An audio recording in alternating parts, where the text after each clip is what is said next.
Great, and there we are again. Yeah, Jason, of course, like always, doing this weekly webinar, and now for this week we decided upon procrastination and kind of diving deeper into that one, kind of see what kind of topics we are discussing.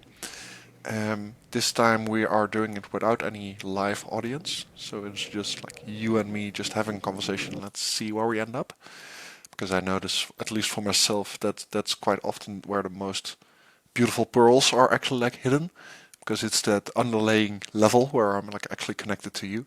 We noticed that with the with audio messages that we sent with each other as well. Um, yeah. So procrastination. Feel free to yeah. Let's get started into it. All right, that sounds great, Tim. And really based off of what we were talking about the last week, with that leaky bucket idea. And the initial bottleneck, if you will, is having a leaky bucket where you've got all these to-dos or these ideas and there's no system to capture them in. And you really talked about creating that system to be able to capture the ideas or the to-dos or the connections that you want to make. And providing that system, I think that's so important. And I really just wanted to recap that idea and just share the importance of having some sort of a system in order to capture those data points coming in, whether just wanting to connect with somebody that you just met. It's like, okay, who is this person? Where did I meet them? What would we like to talk about down the road? Yes. Yeah. And then from there, it did get me thinking about also, once you've got the system in place, to capture these different activities that you want to do, but you find yourself not doing them. Yeah. And that's kind of what I wanted to discuss today. Spend a little bit more time leaning into that, or getting a little bit deeper into, what happens, what is coming up, and maybe just sharing some ideas of like what is happening in that moment when you've got your to-do list. It's whether on the screen, in your system, wherever you've put this to do, and it pops up, and you don't take action on it. So walk me through that a little bit. How do you see that? What do you see as happening? Because you shared also the challenges you've Yes. faced, and I've faced them as well. Yeah. It's like, we've got this. I know what to do. I've remembered. I've got it into the system, but I'm hitting some sort of a resistance. Yeah.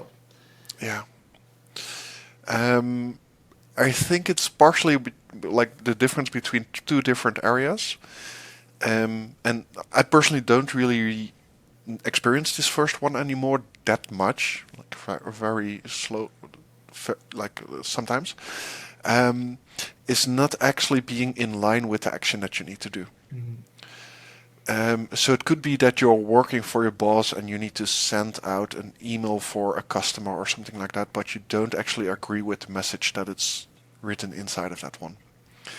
And that creates like the feeling of, I don't really feel that comfortable with sending that out, with writing my name upon that and stuff like that.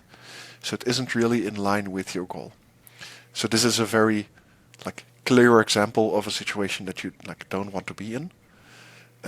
But it could be also doing coaching and reaching out and publicizing and video editing and all of that stuff. But while you think that you actually need to do it, the thing that you really love to do is actually like go enjoy your family and happiness and party and all of that stuff. Then you're not actually interested in the video editing or doing an like study educational course somewhere. You're like, I kind of have to do this, but I don't really want to do that. So that kind of creates that level of procrastination as well, where your action isn't really aligned with your true underlying goal. So like, knowing the goal itself is important. And like what I notice, like the Lifebook framework is a really well defined system upon that. That's also why I like built a aim to be you concept around that one. But that could also be the reason why Simon Sinek or the Life Circle, or there are so many different ways to define your project. But what I noticed is quite a lot of people do stuff without them like knowing what they're doing, or why are they doing, like what's the end result here? And they do certain things to solve a short-term problem without a long-term vision. And if you are stuck in that solving problems, then you still feel like that you're all over the place and stuck in that rat race. After you defined your true like North Star and that overarching one, then you'll create motivation for actually doing the actions and doing the stuff to reduce the resistance. The resistance on actually doing the action. So that's one part, not having a goal. The Let's second, yeah, Can I hold you right there? Yeah, yes, just of remember course. the second part. Yeah, because I think you dropped so many nuggets of gold, so many gems in that. Let's talk about alignment.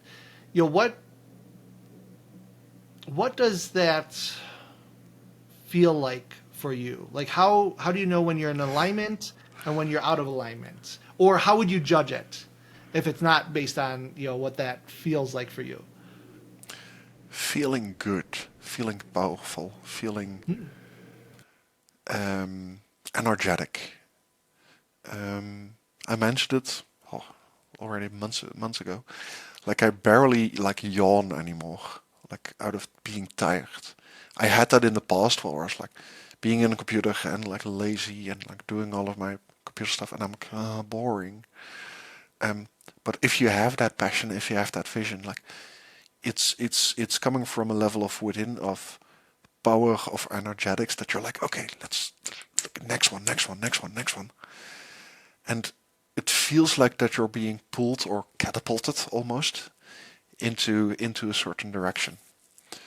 That has its upsides and it also has its downsides, because if many people around you aren't experiencing that level of motivation and that drive, then you often find yourself in conflict between yourself and then the others if you want to like have something like be created.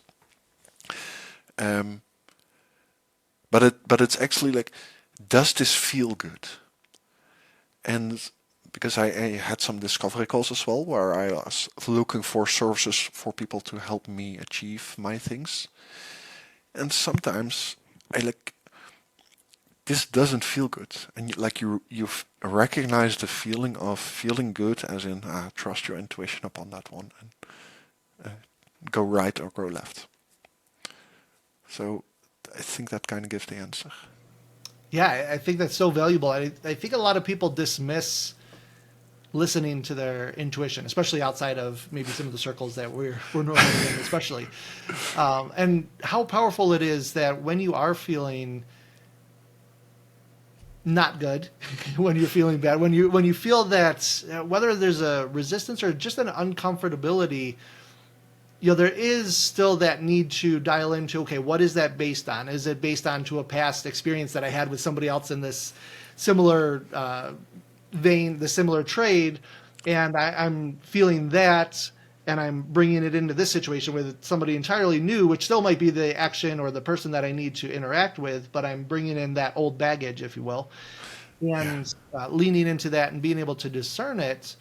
But I still think it's so important, that layer of listening to your intuition and leaning into what does feel good for you. Like, who do you like to be around? Because you can feel the energy when you're on a call with somebody, even through Zoom, even Yes. across the world. There's still an energetic exchange there, and a lot of us may not realize that when we're on the call and when that's happening. That you can actually feel where they're at and where your energies whether they align, whether there's some repelling going on, and being willing to lean in and explore that, Yeah. I think is very valuable.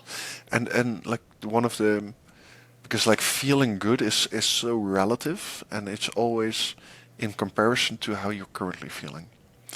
So it could be that you are feeling depressed or like hold back or like pushed back, and then the feeling that is actually like making you feel better is angerness or like showing the anger state.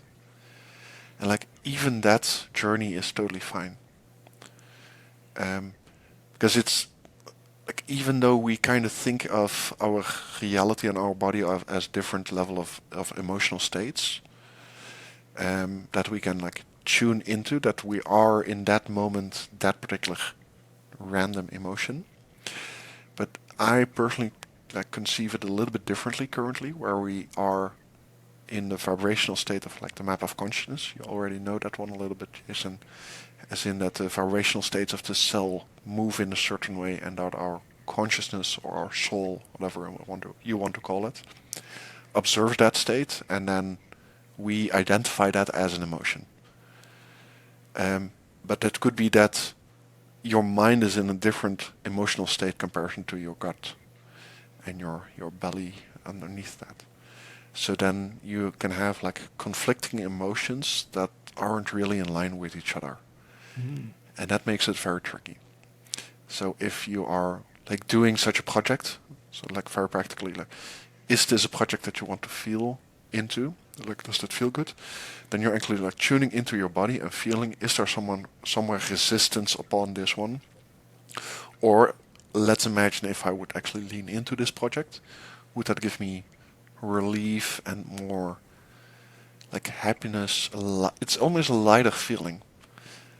Like it's almost the difference between imagining your body filled with oil, like a heavy material fluid, comparison to water, or maybe even like boiled water. That's even lighter. Because you feel the difference, or at least I do now. So that might be a little bit extra. No, I think that's so important. Actually, it brings up another great point. A lot of us tend to not realize how we're feeling, other than like our mind, we might pick it up, but unless we actually take the time to dial into what we're feeling, what we're experiencing, we'll miss that. So, what have been some of your practices to better attune to how you feel? Like have you increased that ability to tune into how you feel? What a difficult question, Jason. That's why we're here. Um, like for me, one of the practices that really did wonders for me is the meditation of Sadhguru, and he asks you to stand in front of a mirror or camera or stuff like that, at least. Well, no, sorry, like actually a mirror, because in the mirror you can look at the eyes and you can actually see the reflection back directly. And with the meditation is that he breathes in and saying, you're not your body, and while breathing out, you're not even your mind. You're not your body, and you're not even your mind. Like that's kind of the first thing, because for me that was the first separation of, okay, what if I'm not those two? Then what exactly am I? So then I trained myself upon being the observer of those two things, the logic and the mind and the thinking itself and the ideas that are having me and the feelings that I have inside of my body. So even though then I feel angry, so like the observation of my body is feeling angry, but then I am not angry as an individual. And like separating that from the I am to I feel this emotion at the time, that was for me a very big one. And with that state, also the leaning into acceptance of wherever you are in that moment in the scale, in the emotional scale. Give yourself the space to actually be there. In combination with a friend of mine who's really good at the Sedona method, and she invites me in like a certain meditation or session to do a body scan and to notice where in the body itself, with a little bit of coaching around that, where in the body itself the resistance comes from, and then tuning into that one, and then giving that space or that blockage itself the space to actually be there, and then invite it, like, do you want to let it go or not? Or not, but like, do you want to let it go? Even if you say no, that's also totally fine. But that created me like knowing that I'm the observer of the whole process and learning to do the body checks itself where I can tune into like, oh, I feel it here. So that was kind of the starting point on how to get there. Tim, that is like gold right there. It's so good. Because a lot of times people are told, develop this or learn this or, be more in tune with your body, but they're often not told different ways actually how to experience that, how to create more of a connection with your mind and body, being able to understand that. I love that the first step was actually getting a little bit of space and seeing yourself as the observer. So having space from the emotion, because a lot of times when people, if they are feeling an emotion, they're already describing it as that is who they are. Like, I am angry, I am this. Yes. But as you shared there, yeah, that first step of being able to differentiate who you are, our consciousness is separate than the emotion that our body is feeling. And that's a superpower. And I think if people are able to take that first step, implement that first, what a change. I mean, society at large would have, of course. Yes. But even, yeah. Yep. Yeah. Yeah. And the tricky thing is because there were so many layers, and even with only like seeing that reflection upon yourself is such an intrusive one if you never actually looked yourself in the eyes. Like, I didn't know, like, I only started doing it when I was 28 or something like that. I'm 32 right now. I'm like, that was one of the first times when I was actually like looking into my own eyes for half a minute. Like, even with brushing my teeth, I didn't do that. Like, I was like doing other things. Nope. So the state that I'm in is like, it's also important to like document that first step and to showcase the first step into for people to actually do. And that's where the beautiful aim concept kind of pops in, because I have all of that data. I kind of have all of my personal journey growth documented with what did I do, how did it resonate with me, what kind of emotion did it give me, and all of these layers. And there are so many of them. But quite often we forget like what was actually the first step or the beginner level before we start talking about, yeah, we can do like intuition and manifestation power because you can increase the molecules and all of that stuff. And when someone else kind of comes in, he's like, you're crazy, what's going on? Like, and I get it. But it's finding that connection, like, this was the first step. If they are already asking, like, how did you get there? And then leading that into the first step first. But we're kind of forgetting that part because we are, protecting ourselves in a certain way. Like we're working right now on the thing that is right now important, and the stuff that 3 years was important or like, impactful, you kind of forgot about that. And what I mentioned, that's the productivity system kind of comes in from. Yeah, that's so good. Because, I mean, there's so much that you're sharing in that. One, the idea of just being able to measure and track, like the value of that and the value of us to be able to sit in the present and be able to look at what we experienced in the past. And when we look at that, we can also see how far we've come and how much we've experienced. And we're really able to just become even more aware. Like you said, if you don't have a system to be able to track those things, then so many times we're missing out on everything that we've undertaken to get where we are. So there's so much appreciation and gratitude that we can have for that. But we're also missing out on if somebody does say, hey, you're at this spot now, I want to get to that spot. And they think, do what Tim's doing today. And it's like, well, no, start back here to get to here. Yeah, you may be able to do it faster. I might be able to help you jump through some hurdles or move along through this journey in a quicker and more efficient way because you've gone through the journey and you're where you're at now. But it's so valuable. Like you said, most people are sharing what they're doing right now.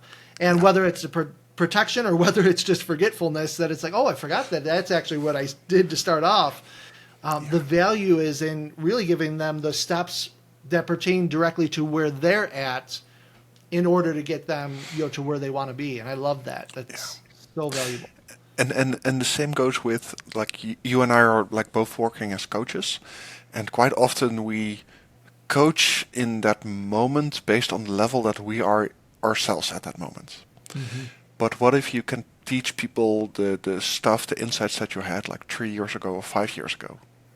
Then you're very comfortable. Like, oh great, like I recognize that pattern. Let me help you. Like it's totally fine. Let me just help you a little bit. Like an hour coaching and then we can get through that. Yeah. Like the more and more that you are capable with that is because you are so much further along with that, and at the same time documenting the um, like your own insights that you had upon that one. And the better and like what I noticed, like it's not really about the documentate the documenting itself. So you want to like review it constantly. But I quite often I document it. I listen back to it like one time, and then based on that, like I connect it with other ideas that I have upon my like understanding. And then I like barely listen back to it. Yeah. Um, Yeah, there's the so much value, and I know that you've also studied or seen what Jim Quick talks about as well as how much that does make a difference in your memory to be able to connect it to something else that's already there and voicing it. I want to also ask. You said that you listen to it back. Do you voice everything that you document, or is it sometimes written? How? um, Now currently I'm in the state where I like do my video chats, do my online webinars and all of that stuff, and then I listen back to my own voice because with speaking there's so much more emotions and depths and understanding compared to like typing out the words. Hmm. So me, like for me, it kind of started with the brain dump first, and then writing down the names in the brain dump, and then reviewing that, and then processing that, or the actions or the insights or whatever it was. And then later on, I noticed that I had a great insight, and then I needed to speak that to the phone itself. Nice. And like doing that and then listening back to it is pretty intense because you feel judgment upon your own voice, upon your own like, oh, is this how I sound? Like, oh, terrible, terrible, terrible. And then all you want to do, like in the internal child of you, like you want to run away from that whole concept. Like, I don't want to listen to me, like press away. But that is kind of the journey into really self-development because Hmm. that makes you aware of wanting to look at your own states and wanting to look at your own reflection and like with all of the stuff that you're doing. Um, and that is something that I often see, like even in a little bit the groups that we are in, like we're talking about that level 100, but level 3 didn't really has been addressed just yet. Yeah. And it's like, okay, let us actually go back there and like lean into that one and master this one and then the next one. Like release the resistance, release the judgment upon yourself. No, I think that's awesome, Jim. I think it's so good. And I want to spend a little bit more time in there because I think that ties directly to what you were mentioning in doing the meditation in front of the mirror, like actually looking at yourself in the eyes. Because most of us, when we look at the mirror, it's to look at our body, to look at our hair, to look at your clothing. It's almost never to look at ourselves in the eyes. And I Yes. think that's also very similar to recording your voice and actually listening to that back, especially like leaving yourself a voice message and listening to that back, even a different level. Yes. And I think both of those are so important in order for us to better see ourselves and create even further development of ourselves, the personal development journey, like you said, that willingness to look at ourselves. So many of us don't realize how much we don't want to look at ourselves or hear ourselves, and the resistance that we feel about that. I know very well, the first times, and even still, it can happen. If I re-listen to webinars or trainings that I've done, it's like, oh, yep, that's my voice. Now there's a lot less judgment, but before there's a ton of judgment because none of us hear ourselves the same way that it's fed reflected back via a microphone or even the way that other people hear us because we're hearing the voice inside of our head. There's actually physical components that change the way that our voice sounds when we're hearing it in our head as opposed to what other people are hearing. So digging into that, leaning into that, and being able to set aside the judgment is so important in that personal development journey.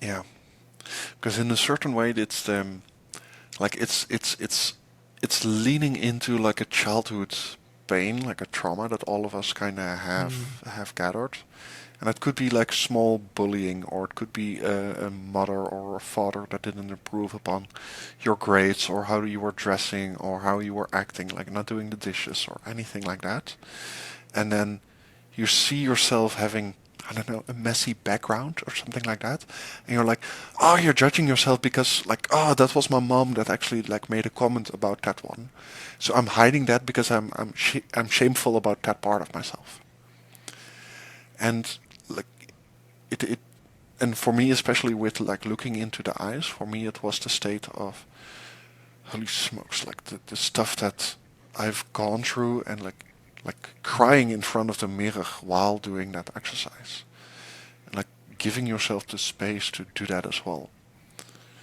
And yeah, that's such a powerful one um, to see the real reflection upon yourself.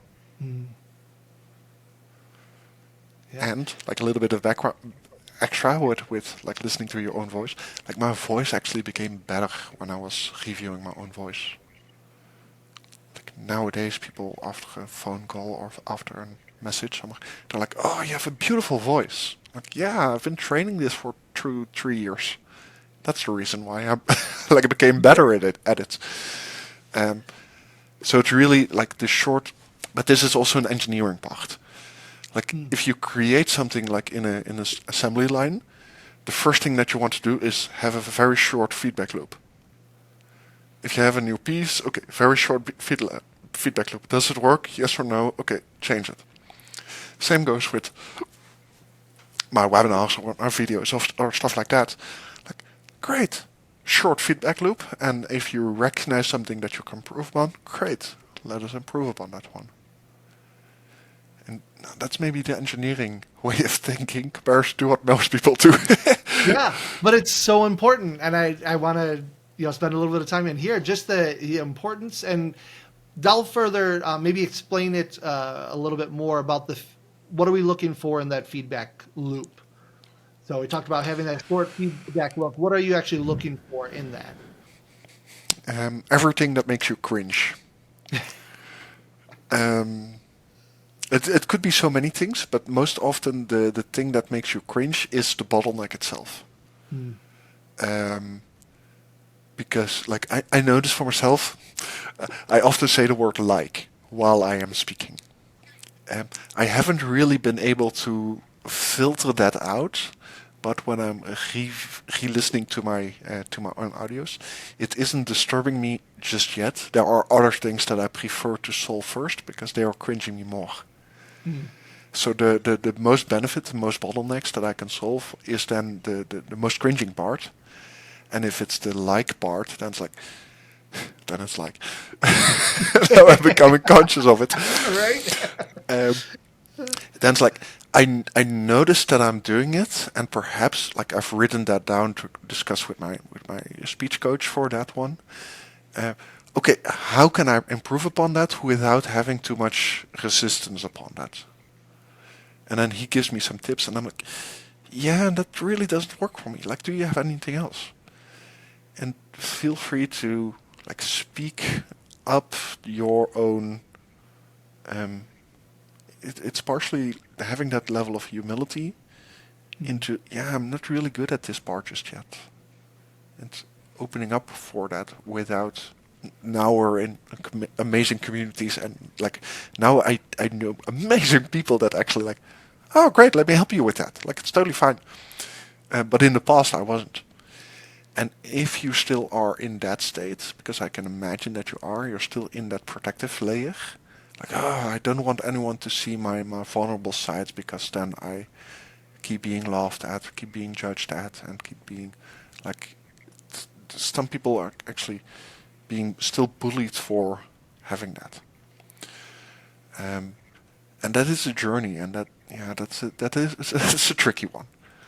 It is. It's a powerful journey though when you really begin to embrace yourself, when you can look at yourself in the eyes, when you have that experience, when you can listen to your voice and begin to allow the judgment to drop. But also with the feedback loops, to be able to accept the feedback without judgment, I think is so vital and so powerful, because when you take away the judgment, all of a sudden you can make changes based on the feedback to continue to catapult your results, continue to just make it more and more powerful.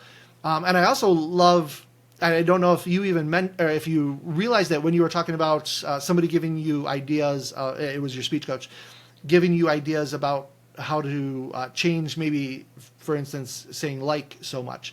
When that person gives you ideas, the quicker that you can implement them and see if they resonate with you or not, then you can go back to that person and say, that didn't work. Do you have something else that you can give me? Because so many times we think that we've got to take that and that's the only option. The first couple of ideas, and maybe they've got 100 and they're like, well, these are the things that popped up for them that would resonate or were top of mind for them.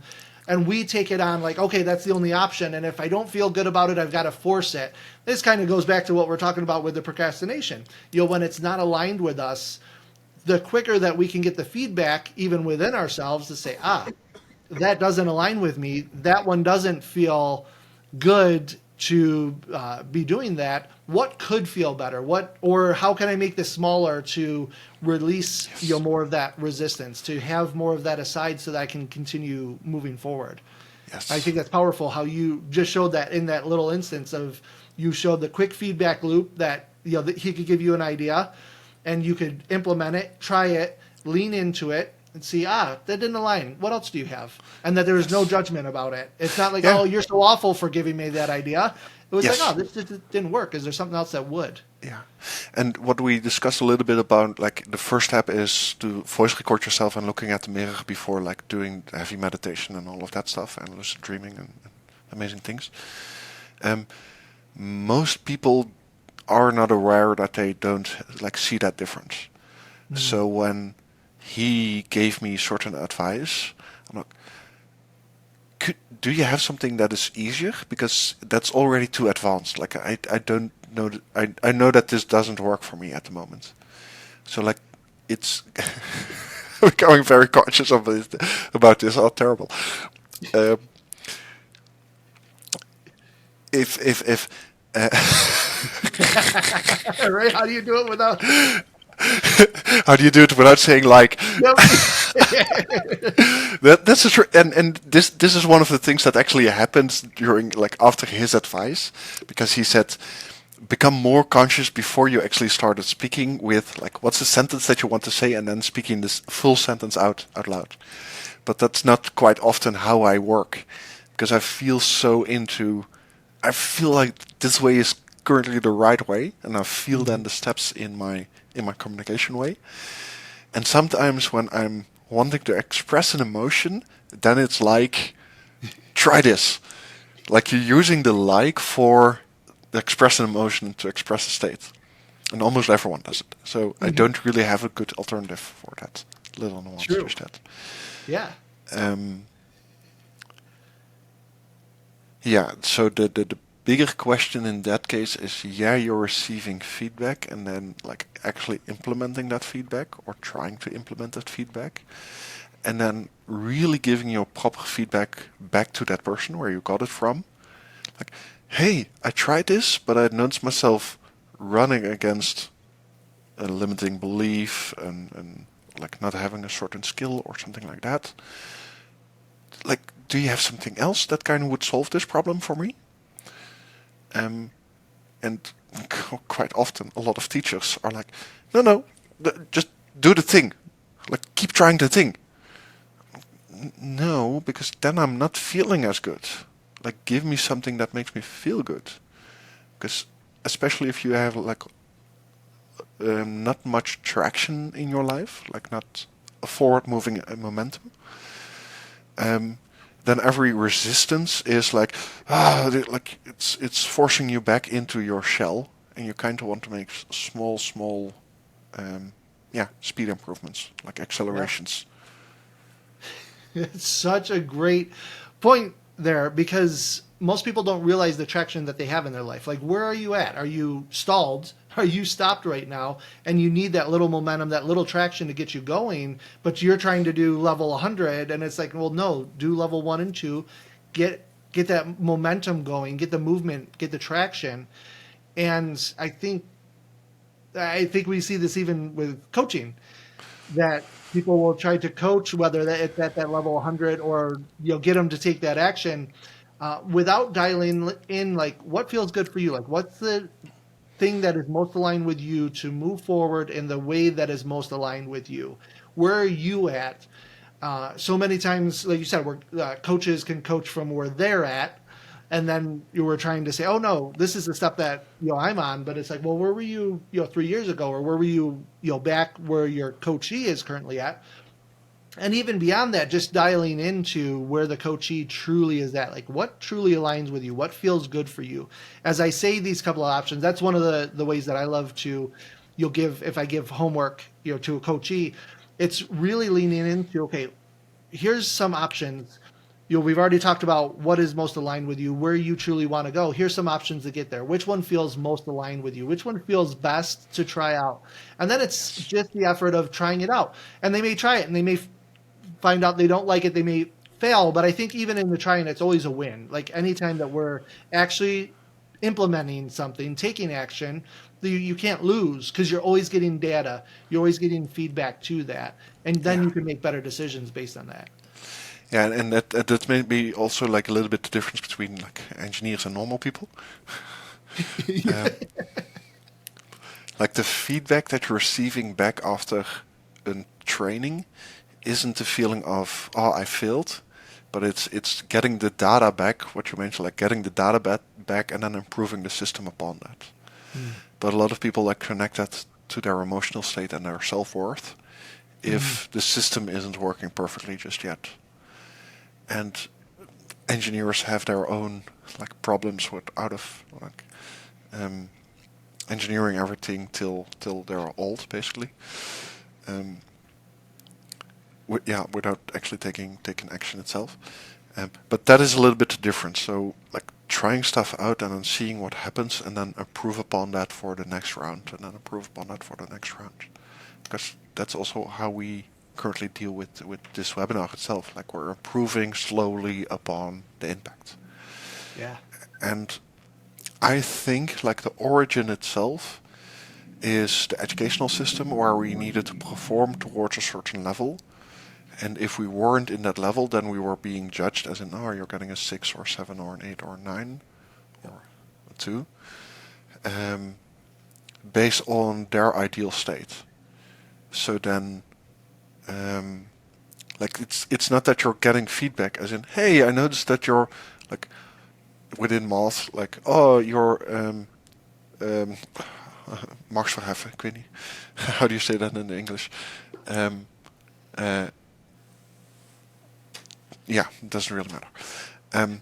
But in a certain like area of the calculation within math, for example, then you're like, oh, this is the stuff that you still need improvement upon, and this is the mistake that you keep doing. Like, okay, let us like give you the feedback upon, and this is the problem that you're having. Instead of me giving you a 6, like, no, let me invite you into another little class to identify this little issue. Yeah. And then you'll be fine. It's totally fine. And I think that's kind of the source out of this one. Yeah. I think it's, again, so powerful. Because rather where most people might be looking at the overall, when you dial in, it's like, oh no, this is the part of the process that you're most having difficulty with.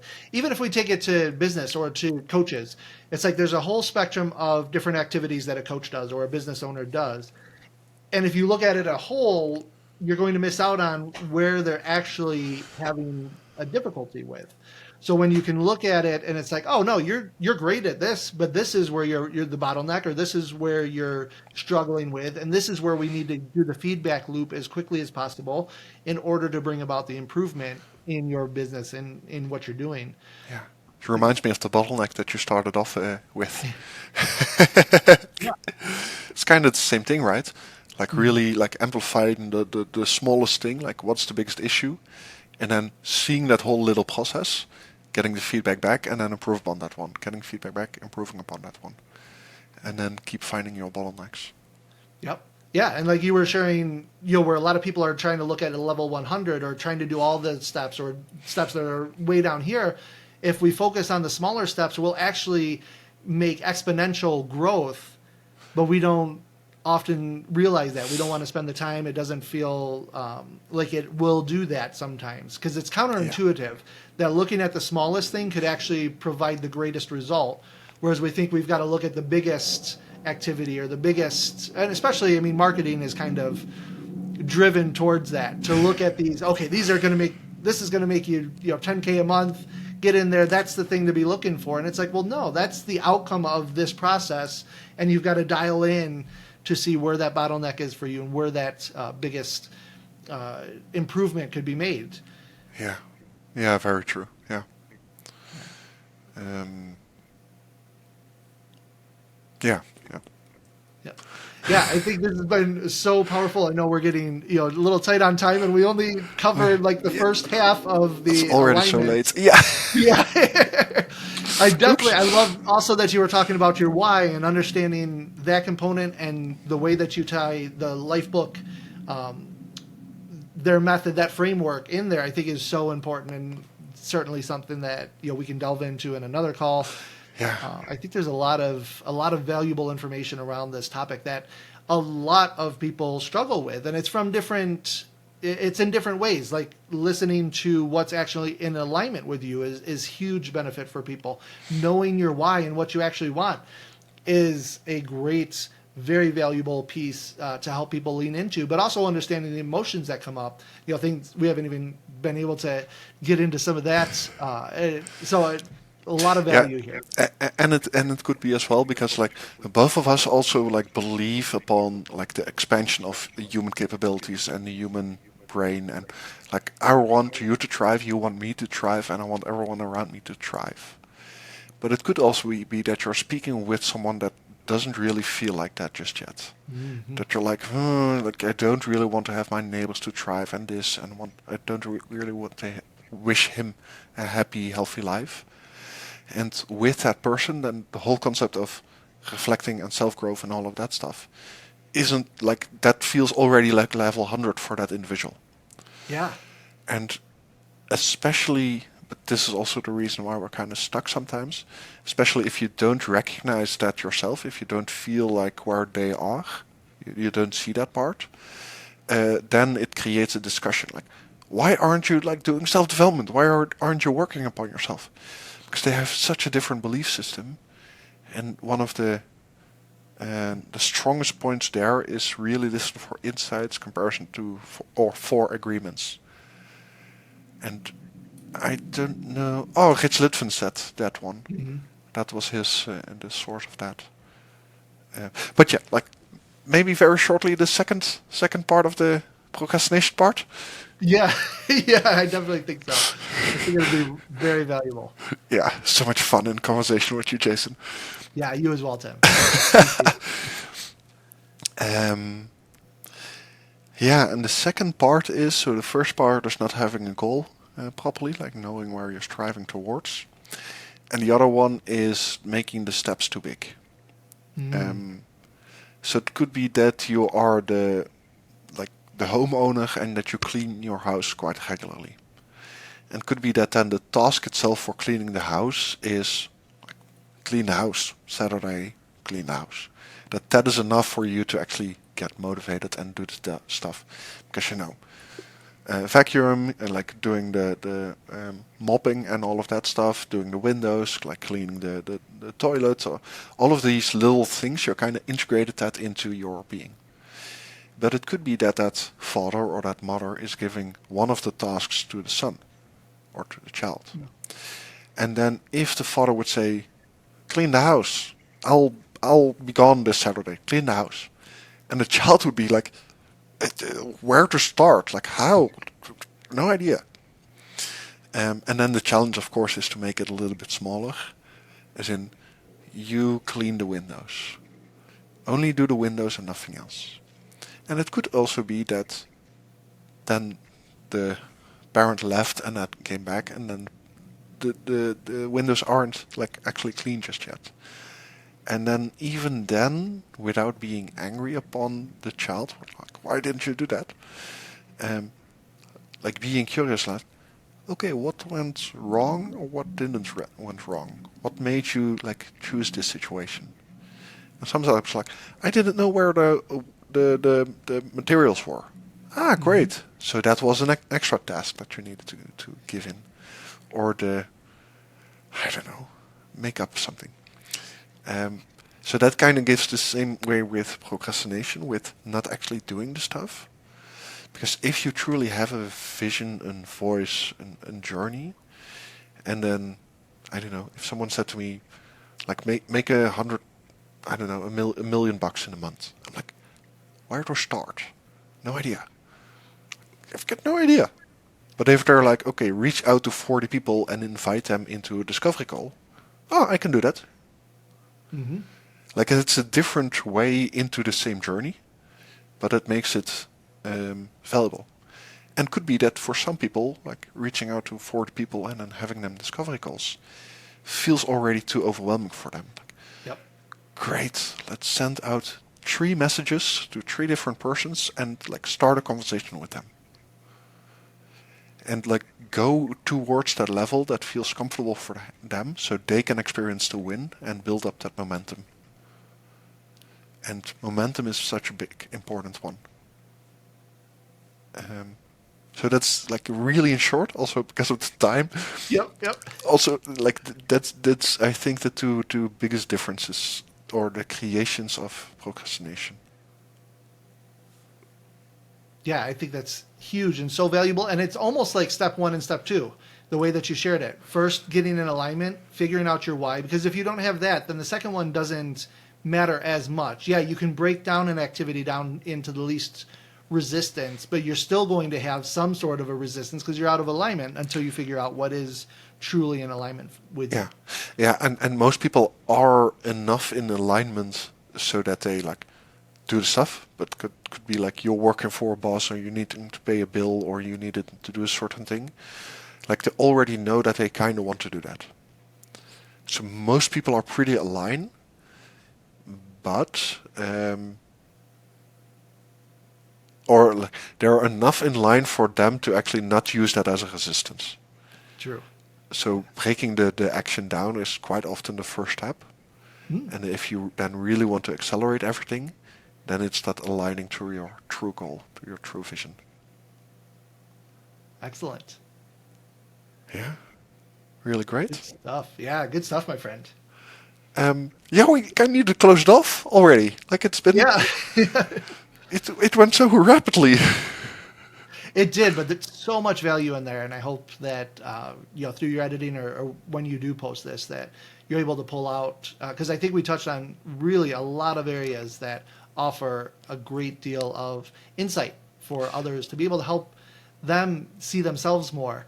Even as we discussed so many things today that I think it just highly valuable insights for others to be able to take, see how they may bring those into their lives to be able to live the lives that they're truly wanting. Yeah, yeah, really great. I'm sorry, like still the cough is popping up. Um, yeah, really great. Then let's end it off with this one, Jason. Thank you again for your participation, for your amazing questions and all of that. And then see you next time. All right, sounds good, Tim. Thank you. Thank you.